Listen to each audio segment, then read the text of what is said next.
So hello aspirants, very good afternoon to everyone.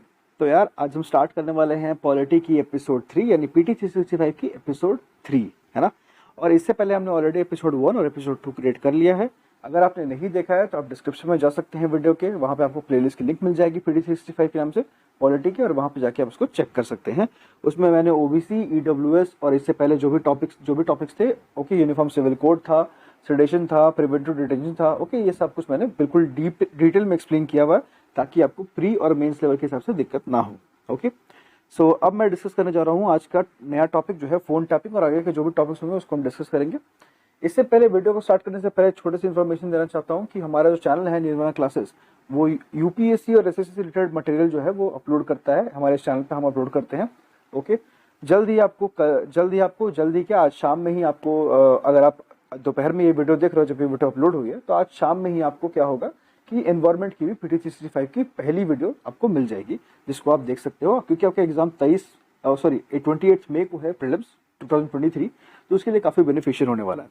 तो आते हैं वापस अपने टॉपिक पे जो है फोन टैपिंग। तो पहले देखते हैं न्यूज में क्यों है फोन टैपिंग। तो क्या हुआ है, recently N IPS officer was under pro for tapping phones of political leaders. क्या हुआ कि एक आईपीएस ऑफिसर ने फोन टैप किया था, है ना, पॉलिटिकल लीडर्स का 2019 में, है ना। अब देखते हैं कि फोन टैपिंग के बारे में थोड़ा सा नॉलेज जानते हैं कि क्या होता क्या है।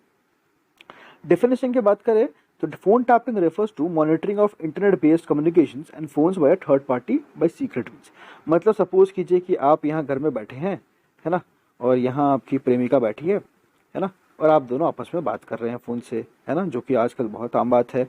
और सपोज कीजिए मैं यहाँ बीच में आ जाऊँ और मैं क्या करूँ, आप लोगों की बातें जो है वो मैं सुन लूँ, है ना। तो ये क्या है, ये बेसिकली एक तरह से आपके फंडामेंटल राइट के खिलाफ है ना। मैं आपकी पर्सनल लिबर्टी में मैं घुस रहा हूँ, है ना, आपके पर्सनल टॉक कंजर्वेशन में, कॉन्वर्सेशन में मैं घुस रहा हूँ, है ना, ये चीजें हैं।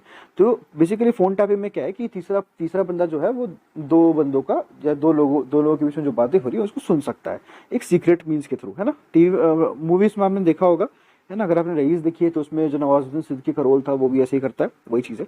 Okay, now word phone tapping also means wire tapping और लाइन बगिंग और इंटरसेप्शन ऑफ द फोन। मतलब देखिए यहाँ पे वायर टेपिंग है, लाइन बगिंग है, इंटरसेप्शन ऑफ फोन है। इसका मतलब होता है, देखिए, टेपरिंग करना, है ना, वायर को आप टैप कर रहे हो, लाइन को बग कर रहे हो, मतलब जो फोन कनेक्शन की लाइन होती है। सपोज कीजिए आपने यहाँ से किसी को फोन लगाया, ओके, तो ये जो बीच की जो लाइन होती है ना, ये वाली जो लाइन होती है, ओके, तो बीच में नेटवर्क में आप कुछ बगिंग कर रहे हो वगैरह वगैरह, ये सब चीजें होती है ना। It was first commence in USA. ये कहाँ पर शुरू हुआ था, तो ये यूएसए में शुरू हुआ था 1890s के टाइम पे। ओके, 1890 का जो दशक था उस टाइम पे स्टार्ट हुआ था। अब देखते हैं यार थोड़ा सा कि फोन टैपिंग के ग्राउंड्स क्या क्या है ना, किस ग्राउंड पे आप फोन टैपिंग कर सकते हो। पहला चीज, sovereignty and integrity of India, मतलब इंडिया की सॉवरेनिटी और इंटीग्रिटी को मेंटेन करने के लिए आप फोन टैप कर सकते हो, बहुत जरूरी है उस टाइम पे। अगर आपको कंट्री को बचाना है, सिक्योरिटी ऑफ स्टेट के लिए आप कर सकते हो। तीसरा, फ्रेंडली रिलेशन, अगर फॉरेन स्टेट के साथ फ्रेंडली रिलेशन मेंटेन करना तब आप कर सकते हो ताकि कोई हार्म ना करे। Maintaining public order for preventing incitement to commission of an offence. Okay, public order को मेंटेन करने के लिए कर सकते हो। अब एक्सेप्शन फॉर प्रेस के लिए एक्सेप्शन है, क्या है, press messages accredited to central और state government shall not be intercepted unless their transmission has been prohibited. मतलब अगर जो भी प्रेस का जो भी बात होता है उसको क्या करते हैं, उसको उन्होंने टैप नहीं कर सकते जब तक कि उनका जो ट्रांसमिशन उसको प्रोहिबिट नहीं किया जाता, है ना। मान लीजिए कि उनकी जो बातें होती हैं उनमें हमने पहले ही कहा है कि इसमें इसको कोई भी नहीं टैप वगैरह कर सकता है, या इसमें कोई भी इसके बारे में कोई भी बातें नहीं कर सकता है, तभी प्रेस कर रही है तो आप उसको टैप कर सकते हो। बट अगर ऐसा कुछ नहीं है तो प्रेस को आप नहीं कर सकते, क्योंकि ये फ्रीडम ऑफ प्रेस के खिलाफ हो जाता है। बेसिकली इसका यही मतलब है ना। तो ज़्यादा डिटेल में बातें नहीं करनी है, जो समझने लायक चीज़ें हैं उसको समझना है और आगे बढ़ना है ना। अब बात करते हैं इंडियन टेलीग्राफिक एक्ट की 1885 में। अब ये क्या है, ये कौन सी बला है, इसको भी देख लेते हैं। अब देखिए, both central and state governments have a right to tap phones. मतलब सेंट्रल और स्टेट गवर्नमेंट्स के पास क्या है, फोन टैपिंग का राइट है ना, दोनों के पास, याद रखिएगा। In states police have powers to tap phone. State में बात करें तो पुलिस के पास पावर है। At centre 10 agencies are authorised to do so. अगर बात करें सेंटर में, यार देखो ध्यान दीजिएगा, सेंटर की बात करें तो सेंटर में 10 एजेंसी है जिसके पास ये पावर है कि वो फोन टैपिंग कर सकती है। अब आप बोलोगे 10 एजेंसी, हाँ 10 एजेंसी है, तो 10 एजेंसी के नाम याद रखने की जरूरत नहीं है, लेकिन आपको पता होना चाहिए इनकेस अगर पूछ दिया जाए कि इसमें से कौन फोन टैप नहीं कर सकता, ऐसा करके क्वेश्चन प्री में अगर आ जाए तो आप उसमें से किसी को हटा सकते हैं इजीली। पहले बात है इंटेलिजेंस ब्यूरो, है ना, आईबी बहुत फेमस है। सीबीआई ऑब्वियस सी बात है, होगा ही। ओके, एनफोर्समेंट डायरेक्टोरेट, ध्यान दीजिएगा। नारकोटिक्स, मतलब नारकोटिक्स में भी फोन टैपिंग हो सकती है। Central board of direct taxes, okay, CBDT, ये वही तो बहुत फेमस है, न्यूज में हमेशा रहता है सीबीडीटी, है ना, central board of direct taxes, है ना, जब भी जीएसटी वगैरह की बात होती है, टैक्सेस की बात होती है। उसके बाद directorate of revenue intelligence of A national investigation agency, जो अभी हमने पढ़ा एनआईए, है ना, ये। फिर उसके बाद रॉ है ना, रिसर्च एंड एनालिसिस विंग। और उसके बाद कौन है, directorate of signal intelligence and Delhi police commissioner, okay. ये दो और हैं जो फोन टैपिंग कर सकते हैं। तो बेसिकली यही है मोटा मोटी यार, कि यही लोग हैं जो फोन टैपिंग कर सकते हैं। ना tapping by any other agency would be considered illegal, मतलब अगर कोई और एजेंसी करती है इनके अलावा, ओके, इनके अलावा अगर कोई और एजेंसी फोन टैपिंग करती है तो वो क्या है, वो क्या हो जाएगा, इलीगल हो जाएगा, है ना, that will be declared as illegal. अब यहाँ एक इन्फोग्राफिक है वो देख लेते हैं। देखो, constitutional and legal safeguards on phone tapping, constitutional legal safeguard क्या है फोन टैपिंग में, वो यहाँ बताया गया। पहला बात देखते हैं सेवेंथ शेड्यूल। सेवेंथ शेड्यूल में बात करें तो telephones along with other communication device mention under entry 31 of union list, okay. देखो, telephone along with other communication device जो कि एंट्री 31 यूनियन लिस्ट में मेंशन है। बेसिकली ये आपको बताया गया है, इसको बहुत ज़्यादा ध्यान नहीं देना है। आर्टिकल 19 में इंपॉर्टेंट है, फ्रीडम ऑफ स्पीच, इस पर ध्यान देना है। If a person is talking on telephone, she or he is exercising his or her right to freedom of speech and expression, है ना, thus telephone tapping would infringe article 19 1 clause A unless it came within the restriction of this right set out article 19 clause 2। मतलब क्या है कि अगर कोई person बात कर रहा है तो वो उसका freedom of speech and expression है, आप उसको वायलेट करोगे फोन टैपिंग करके, है ना, एक ये कर सकते हैं। दूसरा मैंने बताया, राइट टू प्राइवेसी को आप हैम्पर करोगे। बाकी इंडियन टेलीग्राफिक एक्ट जो है 1885 में it regulates phone tapping, phone tapping को रेगुलेट करने के लिए इसको लाया गया था, याद रखिएगा। इंडियन टेलीग्राफिक एक्ट नाम है, कब आया था, 1885 में आया था, है ना, और it regulate phone tapping, phone tapping को रेगुलेट करने के लिए लाया गया था, ओके। चलिए अब यहाँ बात करते हैं, orders could be issued only by secretary union ministry of home affairs or his state counterpart writing. अब आपको यहाँ पे एक क्वेश्चन पूछा जा सकता है प्री में कि कौन कौन फोन टैपिंग के ऑर्डर्स जो है वो कौन दे सकता है। तो यहाँ पे देखिए, सेक्रेटरी दे सकते हैं, union ministry of home affairs दे सकते हैं, और स्टेट काउंटर पार्ट उनके जो है वो दे सकते हैं, okay. Only then can the tapping, तभी टैपिंग जो है वो हो सकता है।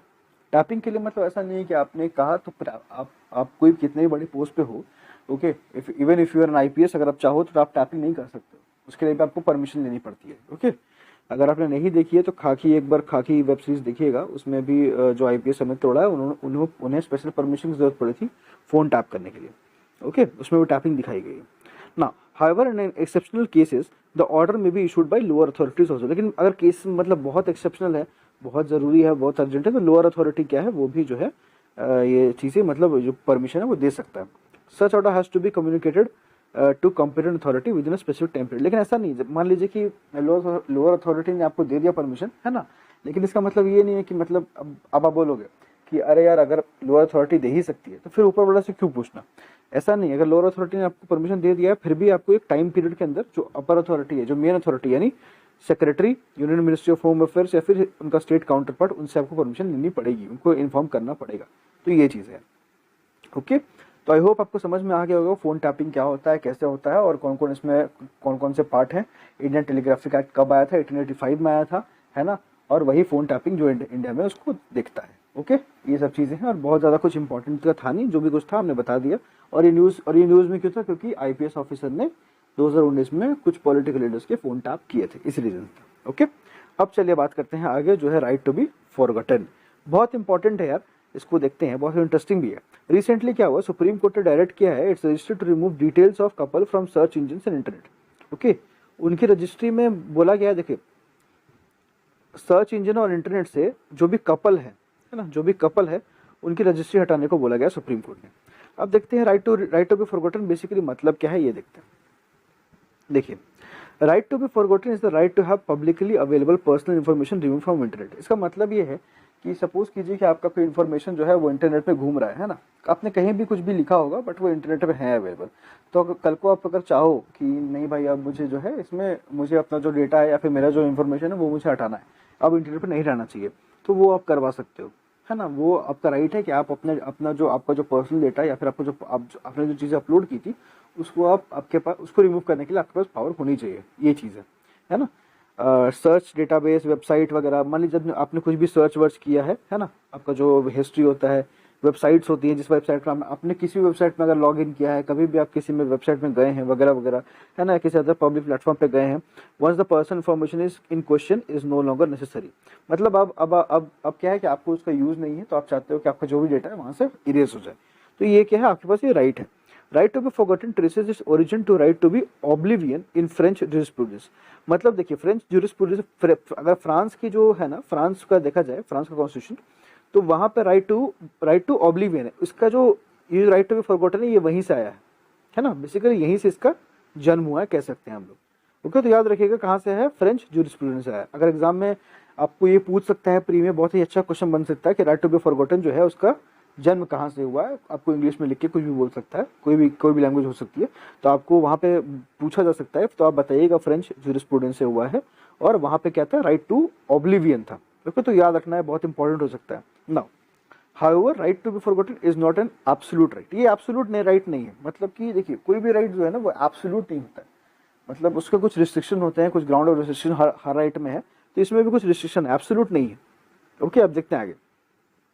It has been recognized as a statutory right in European Union under General Data Protection Regulation। ये बेसिकली अगर बात करें यूरोपियन यूनियन की बात हो रही है, यहाँ पे ध्यान दीजिएगा, इंडिया की बात नहीं हो रही है, यहाँ पे बात हो रही है यूरोपियन यूनियन की। तो यूरोपियन यूनियन में क्या है कि एक स्टैट्यूटरी राइट है।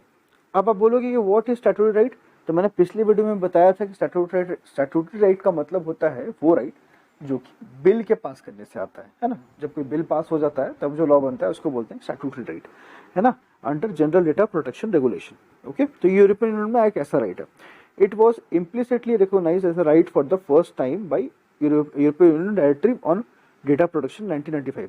इसको एक राइट, एक्चुअल राइट का मतलब जो बोलते हैं दर्जा, वो कब मिला था, वो मिला था 1995 में। कहाँ पे, यूरोपियन यूनियन के डायरेक्टिव ऑन डेटा प्रोटेक्शन में।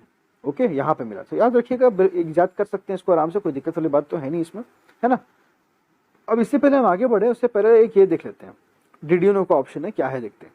Right to privacy is with right to be forgotten. मतलब क्या है, right to privacy under article 21 includes information that is not public whereas, है ना। इसमें राइट टू प्राइवेसी में क्या होता है, इसमें कौन सा डेटा होता है जो कि दैट इज नॉट पब्लिक, जो कि पब्लिक नहीं है। मतलब मेरा कोई डेटा है लेकिन वो मैं नहीं चाहता कि वो पब्लिक हो, तो वो राइट टू प्राइवेसी के अंदर आता है। लेकिन right to be forgotten involves removing the information that was publicly known at a certain time, है ना। देखिए आपको मैं अच्छे से समझाता हूँ कि मतलब क्या होता है। राइट टू प्राइवेसी में मान लीजिए कोई आपका कोई पर्सनल डेटा है ना, आपका कोई भी पर्सनल डेटा है कि आप जो भी काम वाम करते हो, मान लीजिए कुछ भी डेटा है, तो वो क्या है, राइट टू प्राइवेसी के अंदर आता है, जो आप दुनिया को नहीं दिखाना चाहते हो, और ना कभी आपने दिखाया है।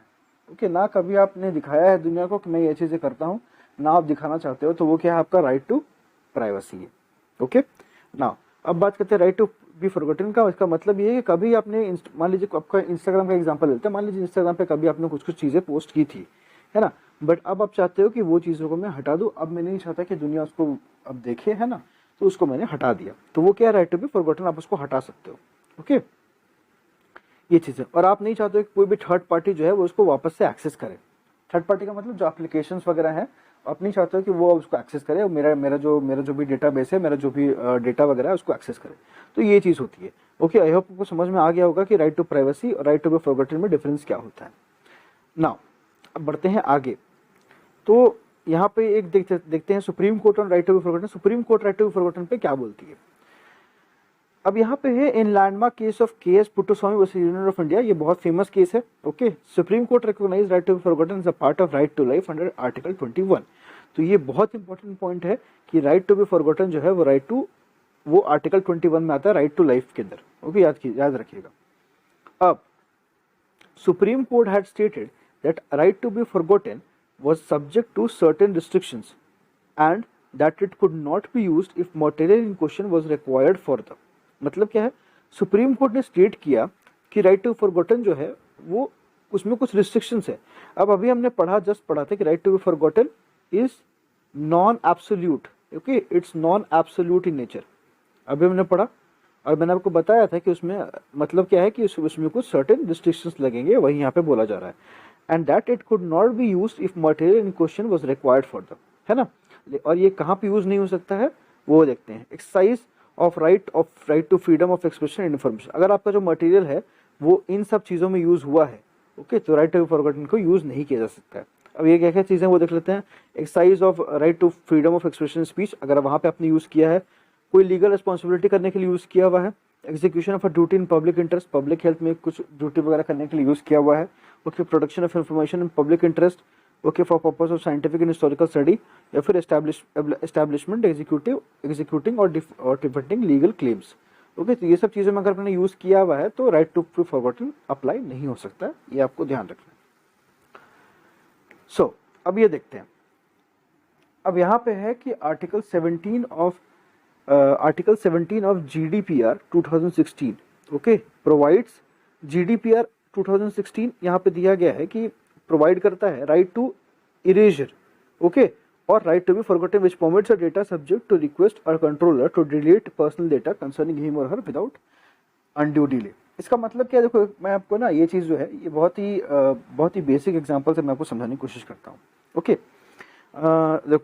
देखो आप सबको पता है, आप सबने कभी ना कभी लाइफ में क्या है ट्रू कॉलर यूज़ किया होगा, ओके।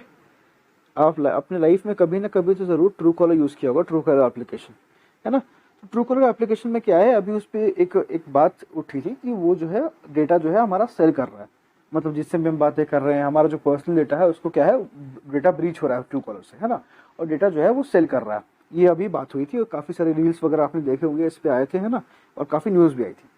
अब जो है वो हम क्या कर सकते हैं कि हम उसकी सेटिंग में जाते हैं, है ना, ट्रू कॉलर की सेटिंग में जाते हैं, वहाँ पे हमने अपने अकाउंट में जाते हैं, वहाँ पे एक ऑप्शन है इरेज माई डेटा करके, है ना, इरेज माई डेटा करके एक ऑप्शन है, या फिर डिलीट माई डेटा ऐसा करके कोई ऑप्शन है ना।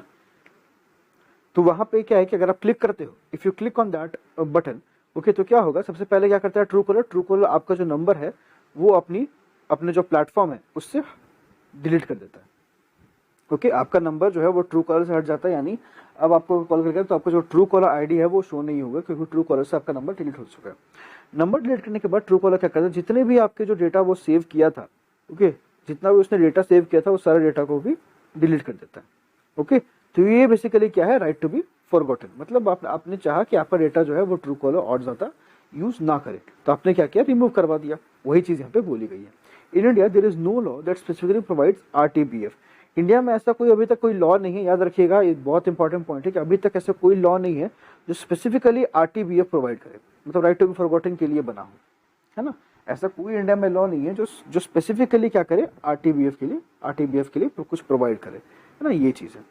चलिए, आई होप आपको समझ में आ गया होगा राइट टू बी फॉरगॉटन क्या है क्या नहीं है, सारी चीज़ें मैंने बता दी। अब कुछ इंपॉर्टेंट न्यूज़ है उसको भी देख ही लेते हैं आज के लेक्चर में ही, तब हमारा क्या होगा कि हमारा एक टॉपिक खत्म हो जाएगा। देखते हैं और इंपॉर्टेंट न्यूज़ क्या क्या थे। माइनॉरिटी स्टेटस इन इंडिया की बात करते हैं। इसमें बोला गया है, देखो कॉन्स्टिट्यूशन जो है वो माइनॉरिटी वर्ड को डिफाइन नहीं करता है। अगर आप कॉन्स्टिट्यूशन कभी पढ़ोगे अच्छे से तो आपको पता चलेगा कि कॉन्स्टिट्यूशन जो है वो माइनॉरिटी वर्ड को डिफाइन नहीं करता है, ओके। थोड़ा कलर चेंज कर लेते हैं, काफ़ी फिर बोरिंग लगेगा नहीं तो। चलिए, rights of the minorities under article 29 and 30, okay. So यहाँ पे क्या है कि माइनॉरिटीज़ का जो राइट है वो आर्टिकल 29 एंड 30 में प्रोवाइड किया गया है। ये मैंने आपको पिछले लेक्चर में बताया था कि माइनॉरिटीज़ को जो राइट है वो आर्टिकल 29 और 30 में प्रोवाइड किया गया है, ओके। अब यहाँ पे देखते हैं आगे की बातें। आर्टिकल 350B क्या बोलता है, आर्टिकल 350B बोलता है mentions about special officer for linguistic minority. मतलब अगर कोई लिंग्विस्टिक माइनॉरिटी का मतलब क्या है, जो लैंग्वेज के बेसिस पे माइनॉरिटीज़ होते हैं, ओके। लैंग्वेज के बेसिस पे अगर कोई माइनॉरिटी है तो उसको हम लोग बोलते हैं लिंग्विस्टिक माइनॉरिटी, है ना। तो उसके लिए एक स्पेशल ऑफिसर के लिए ऑफिसर का मेंशन करता है कौन, आर्टिकल 350B, ओके। अब यहाँ पे बात करते हैं। However centre and using national commission of for minorities act 1992 has declared Muslim, Christian, Sikhs, Buddhist, Jains and Zoroastrians as minority. अब देखिए ये बहुत इंपॉर्टेंट पॉइंट है कि कौन कौन जो है वो माइनॉरिटी में आते हैं, है ना, कौन कौन माइनॉरिटी में आते हैं। तो कौन है, मुस्लिम्स आते हैं, क्रिश्चियंस आते हैं, सिख्स आते हैं, बुद्धिस्ट आते हैं, जैन्स आते हैं और ज़ोरोअस्ट्रियंस आते हैं, ओके। अगर और मैंने आपको पिछली वीडियो में एक और चीज़ बताई थी कि हिंदू में कौन कौन आते हैं। तो हिंदू में हमने बात की थी किसकी, कि सिख, बुद्धिस्ट और जैन। थोड़ा सा मैं बताया तो अच्छे से आपको, ओके। सिख, बुद्धिस्ट और जैन ये किस में आते हैं, हिंदू में आते हैं अकॉर्डिंग टू द कॉन्स्टिट्यूशन। याद रखिएगा, भूलिएगा मत, एग्जाम में पूछा जा सकता है। ये हमने पिछली वीडियो में, पिछले एपिसोड में पढ़ा था। ओके, और बाकी जो है ये सारे क्या है, माइनॉरिटीज है ना, ये माइनॉरिटीज है, तो इसको ध्यान देना है। अब उसके बाद क्या है, national commission for minority education institutions NCMEI Act 2004 has been enacted to safeguard education rights of minorities। Okay, minority के जो एजुकेशनल राइट्स होते हैं उनको प्रोटेक्ट करने के लिए एक कमीशन है, वही चीज़ यहाँ पे बताई गई है और कुछ ज़्यादा है नहीं, है ना। ये कुछ न्यूज़ में है छोटे मोटी चीज़ें, वो देख लेते हैं। सरना रिलीजन डिमांड, है ना। अब अगर आप झारखंड, उड़ीसा, असम वगैरह से बिलोंग करते हैं तो आपको सरना के बारे में पता होगा, बट अगर नहीं पता है तो मैं बताता हूँ। देखिए, बहुत सारे ट्राइबल कम्युनिटी है 5 स्टेट में, कहाँ कहाँ पे, झारखंड में, है ना, उड़ीसा में, असम में, जिन्होंने डिमांड किया है सेंटर से कि सरना को एज अ रिलीजन वो मतलब रिकॉग्नाइज करे। सेंटर जो है सरना को भी एक रिलीजन बना दे। ओके, तो सरना बेसिकली क्या है कि वहाँ के जो ट्राइब्स है वो सरना फॉलो करते हैं। Okay, I am also from Jharkhand, तो मैं जानता हूँ। देखिए, जैसे कि आपको मैं बताने की कोशिश करता हूँ यहाँ पे एक तरह से, अगर ये मैप देखा जाए, है ना, अगर बहुत बड़ा बन गया, है ना, अगर ये मैप देखा जाए इंडिया का, तो इंडिया के मैप में देखा जाए तो ये जो एरिया है ना, यहाँ पे झारखंड आता है। ओके, कुछ ज़्यादा ही ये बड़ा हो गया, ये जो एरिया यहाँ झारखंड आ जाएगा, है ना, इसके नीचे उड़ीसा आ जाता है, और यहाँ पे जो नॉर्थ ईस्ट में जो है यहाँ पे कहीं असम आ जाता है। तो इन तीनों एरिया में क्या है, ये लोग जो है सरना को बोल रहे हैं कि एक ऑफिशियल रिलीजन बनाया जाए, ऐसा उन्होंने, उनकी डिमांड है। Sarna our religion based on concept of nature worship. Basically देखो, ट्राइब क्या है ना, जो ट्राइब से हैं, ये सरना क्या है, बेसिकली नेचर वर्शिप है ना, पेड़ों की वगैरह की नेचर की जो पूजा होती है उसी को सरना बोलते हैं। Is followed by tribals in several industries. Tribal जो है बहुत सालों से, मतलब शुरू से करते आ रहे हैं, सालों से क्या, बहुत शुरू से करते आ रहे हैं। ओके, ये चीज़ है। तो वो एक छोटा सा न्यूज़ है, पर डिमांड हुआ है, अब देखते हैं आगे क्या होता है। आगे की बातें अभी आई नहीं है, जब आएगी तब देखा जाएगा। अब आर्टिकल 370 एब्रोगेशन, आर्टिकल 35A के बारे में कुछ बातें वो देख लेते हैं। August 5 marks 3 years of abrogation of Article 370 and 35A that gave Jammu and Kashmir its special status and mandate to define its domicile rules। देखिए, अगस्त 5 को क्या हुआ, अगस्त 5 को अभी हमें अगस्त 5 हुआ होगा, है ना, अप्रैल 2022 से हम देख रहे हैं, तो अगस्त 5 तो हुआ होगा।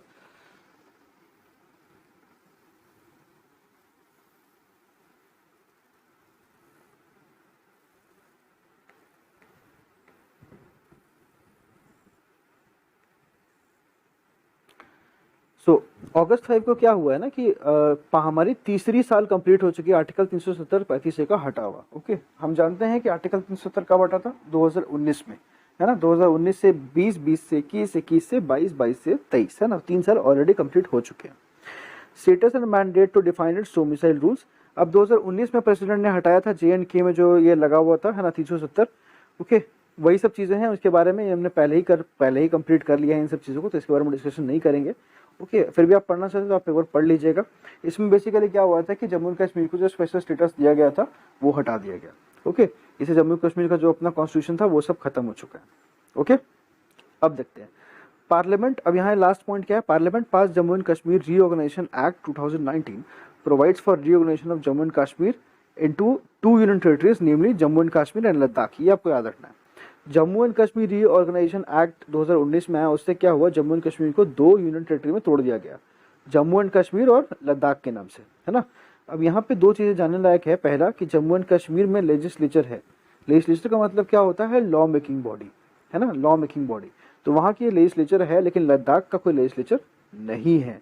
ये प्री में हो सकता है पूछ दे, है ना, तो उसको ध्यान रखिएगा। जम्मू एंड कश्मीर एक यूनियन टेरिटरी है फिलहाल, okay, with legislature, and Ladakh is also UT without legislature. Okay, याद रखिएगा। अब बात करते हैं आर्टिकल 142 की।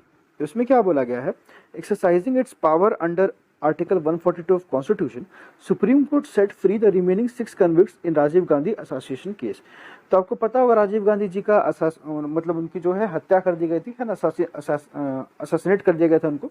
तो उसके उनके असैसिनेशन केस में 6 कन्विक्ट्स को पकड़ा गया था, जिनको सुप्रीम कोर्ट ने फ्री कर दिया है। अबाउट आर्टिकल 142 की बात करें, enforcement of decrees and orders of supreme court. इसमें क्या है, supreme court in exercise of its jurisdiction may pass such decree or may such order as is necessary for doing complete justice in any cause or matter pending before it. Any decree so passed or order so made shall be enforceable throughout the territory of India in such manner as may be prescribed। इसका मतलब ये कि supreme court जो है उनके पास अगर case है तो वो खुद से जो है डिसीजन बना सकती है, और उनके हिसाब से जो डिसीजन होगा वो पूरे कंट्री में वैलिड होगा। तो वही उन्होंने किया है, वही चीज़ एक छोटा सा न्यूज़ है, वही कवर किया गया है। बस एग्जाम पॉइंट ऑफ व्यू से बहुत ज़्यादा रिलेवेंस नहीं है। आर्टिकल 145 क्लॉज 5 की बात करते हैं तो constitution bench of supreme Court rule that majority view of a large bench will always prevail over a bench of lesser strength. अब देखिए, अगर आपको यहाँ पे नहीं पता है तो मैं बता दूं कि क्या होता है कि सुप्रीम कोर्ट में बेंचेस होते हैं, है ना। 5 जजेस का बेंच होता है, ओके। फिर उससे बड़ा जजेस का, उससे ज़्यादा जजेस का बेंच हो सकता है, 10 का हो सकता है, 12 का हो सकता है, ऐसे करके जजेस के क्या होते हैं, बेंचेस होते हैं। तो वही यहाँ पे कहा जा रहा है कि कॉन्स्टिट्यूशनल बेंच जो होता है सुप्रीम कोर्ट का, उसमें बोला गया कि मेजॉरिटी व्यू जो लार्जर बेंच का है वो क्या करता है, वो हमेशा लेसर स्ट्रेंथ का जो बेंच होता है, मतलब जो जिस बेंच में कम लोग हैं उनको क्या करता है, उसके ऊपर प्रिवेल करता है, मतलब उसके ऊपर हावी हो जाता है ना। Even if latter saw greater number of जजेस अग्री विथ ईच अदर, अगर फिर भी मतलब ये मतलब क्या, इसका कहने का मतलब क्या है ना कि सपोज कीजिए कोई 10 मेंबर का बेंच है और कोई 5 मेंबर का बेंच है। तो 10 मेंबर का बेंच में क्या है कि छः उन जो फर्स्ट मेंबर बेंच है, 10 मेंबर का बेंच, उसमें छः जो जज है वो बोल रहे हैं कि हाँ ऐसा करना चाहिए कोई चीज़ है ना, और 4 बोले नहीं, तो फिर भी वो 6 बोल रहे हैं, है ना, उसमें से। और सेकंड बेंच में से 5 के 5 एक ही डिसीजन पे एग्री कर रहे हैं, लेकिन फिर भी क्या है, जो 6 वो बोल रहे हैं उसको ही वो प्रिवेल कर जाता है, क्योंकि वहाँ पे मेजोरिटी में वो 6 हो गए हैं और नीचे वाले में 5 ही है, ओके। बट अब एक चीज देखोगे कि जो दूसरा बेंच था उसमें 5 के 5 सेम बात कर रहे थे, तो वो ज्यादा स्ट्रांग होना चाहिए था उसका भी, लेकिन फिर भी वो जो है नहीं सिलेक्ट किया जाता है, ये चीज है। In view of article 145 clause 5 के व्यू में अगर देखा जाए तो concurrence of a majority of जजेस at the hearing will be considered as judgment or opinion of court. वही सब चीजें हैं, आसान भाषा में बोले तो क्या लिखा हुआ लास्ट लाइन में समझ आ जाएगा। आर्टिकल 145 क्लॉज 5 स्टेट करता है that no judgment shall be delivered by supreme court without concurrence of a majority of जजेस presenting at hearing of case. अगर कोई केस की हियरिंग हो रही है तो उस टाइम जितने भी जज प्रेजेंट है तो उनकी मेजॉरिटी के मतलब खिलाफ कोई भी जजमेंट जो है सुप्रीम कोर्ट पास नहीं करेगी, okay. But nothing in this clause shall prevent a जज from delivering a dissenting judgment, okay. लेकिन इससे कोई मतलब ये नहीं है, देखिए पहले बात कि आपको सुनना है कि क्या जो दूसरे जजेस है वो क्या बोल रहे हैं, उसके बाद ही आप सुप्रीम कोर्ट जो है वो जो है अपना डिसीजन सुनाएगी। लेकिन इसका मतलब ये नहीं कि आप किसी के डिसीजन को चेंज कर सकते हैं, मतलब फाइनल डिसीजन तो आपके हाथ में, आपको जो करना है वही करेंगे, है ना, ये चीज़ है बेसिकली, यही चीज़ बोला गया। सो आई होप आपको सेशन पसंद आया होगा और जो भी मैंने आपको समझाया वो अच्छे समझ में आ गया होगा। अगर आपको कहीं डाउट होती है you can ask me on the comment section, और प्लीज कमेंट कीजिए अगर वीडियो अच्छा लगा तो। अगर आपको वीडियो पसंद आता है तो do comment on this video, okay. फटाफट से सब्सक्राइब कर दीजिए चैनल को और वीडियो को लाइक कर दीजिए, और नेक्स्ट एपिसोड के लिए बेल आइकन को प्रेस कर दीजिए ताकि जब भी हम नेक्स्ट एपिसोड डालें आपको तुरंत नोटिफिकेशन मिल जाए। वैसे तो हम हर दिन 2 एपिसोड अपलोड कर रहे हैं, पर हम कोशिश कर रहे हैं कि हम और ज़्यादा जो है कंटेंट अपलोड कर सकें। Thank you so much. Have a good day. Let's meet in episode 4 of Polity PT 365. Have a good day. Thank you so much.